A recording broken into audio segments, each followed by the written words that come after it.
මේක ඇත්තටම පුදුම හිතෙන කතාවක්. මම සිතාරා කළුආරච්චි.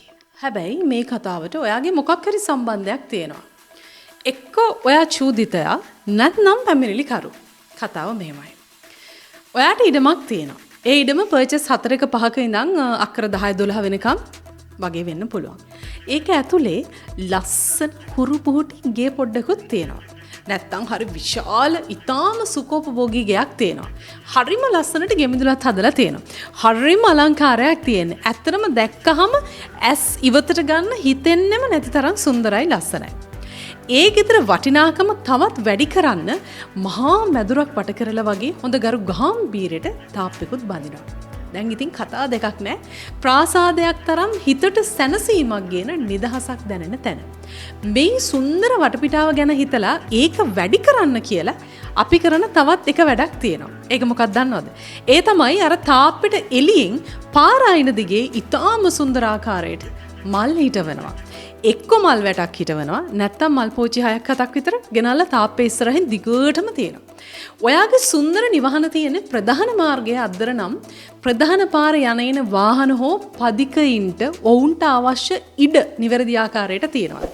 අපි ඔවුන්ට ඔවුන්ගේ අයිතියට අවශ්‍ය අවස්ථාව දීලාද තියෙනවා.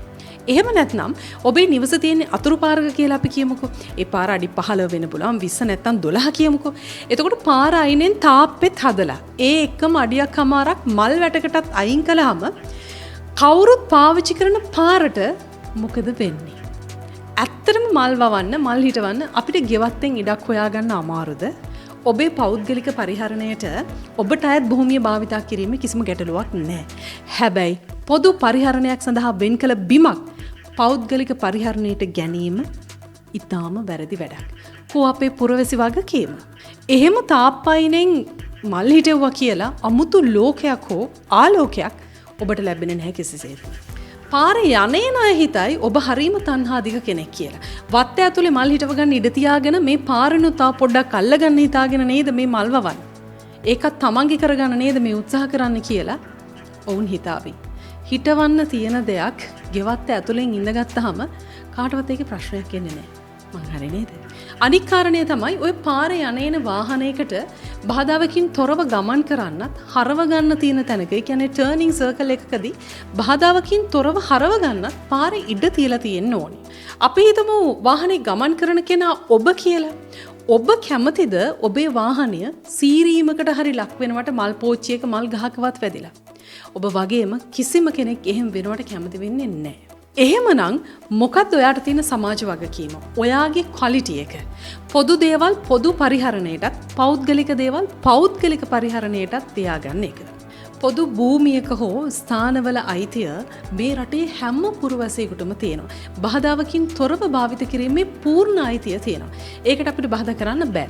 හැබැයි ඔබට පෞද්ගලිකව ඇත් සීමාවක් තුළ ඔබට බාධා කරන්නත් වෙන කාටවත් බෑ. තාප්පෙට පිටින් මල් වැව්වා පෝච්චි තිබ්බා කියලා ඇලිස්ගේ පුදුම ලෝකය ලෝකයට පේන්නේ නෑනේ. ඒ සුන්දරත්වය ඔයාගේ ගෙමිදුල තුළ තියා ගැනීමයි වැදගත් වෙන්නේ. එකම දේ තාප්පයට පිටත පොදු භූමිය ළඟපාත හිතවතුන් එකට එකතු වෙලා පිරිසිදු කරලා පිළිවෙලකට තියාගන්න පුළුවන් නම් ඒක වටිනවා. මොකද හැමෝගෙමනේ පාර පිරිසිදුවට පිළිවෙලට පවත්ව ගන්න එක තමයි ඔබේ නිවසට තියෙන අලංකාරය, ආලෝකය.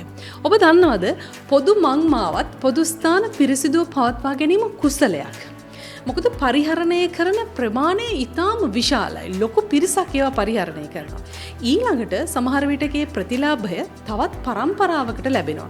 ප්‍රතිලාභ විඳින පිරිස ගත්තාම ඉතාම වැඩි සංඛ්‍යාත්මකව වැඩි පිරිසකට පහසුකම් සැලසීම මගින් ඔබ ඉටු කරන සේවාවට සෝබාදහම විශ්ව ශක්තිය ඔබට ආශිර්වාද කරනවා.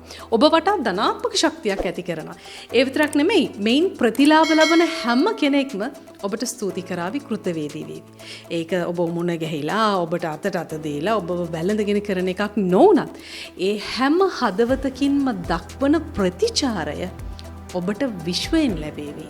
ඒ නිසා ආත්මාර්ථකාමී නොවූ පුරවැසි වගකීමත් නිවසේ වගකීමත් ගුණගරුක විදියට ඉටු කරන්න අපි උත්සාහ කරමු. එයින් ගොඩනැගෙන්නේ ඔබේ පෞරුෂය, ඔබේ හදවතේ පොහොසත්කම.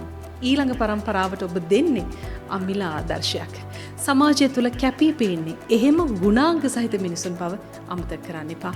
එන්න ඔබත් ඒ කණ්ඩායමට ජීවිතය අලුත් කරගන්න. Community craft by Sitara.